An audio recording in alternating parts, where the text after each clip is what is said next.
For video homework 6, I asked two questions, the first of which was, what is the capacitance of a capacitor in which the plates are separated by 5 millimeters and each have a surface area of 2 meters squared, which you can see from the diagram on the left.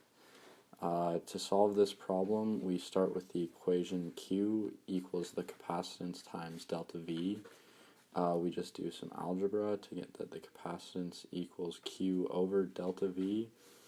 Then we have the equation for delta V, which equals negative E times S, the separation. We then just replace with what E is equal to, and then move it back over, and then we simplify, and we are left with Q equals epsilon naught times the surface area all over the separation S.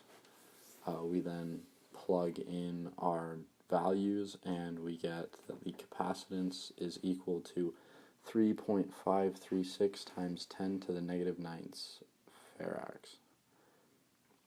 The second question that I asked was, what is the equivalent capacitance of the circuit shown below if C1 equals 3, C2 equals 4, C3 equals 5, and C4 equals 6. And it can be assumed that the circuit is neutral. Now, because the circuit is neutral, we know that the equation epsilon, which is the charge of the battery, minus Q over C1 minus Q over C2 minus Q over C3 minus Q over C4 equals 0.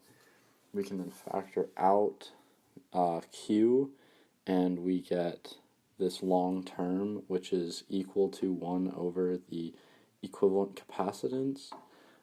We then take that aside, and we just plug in our numbers, simplify, get a common denominator, add them all up, and we get the equivalent capacitance of 60 over 57.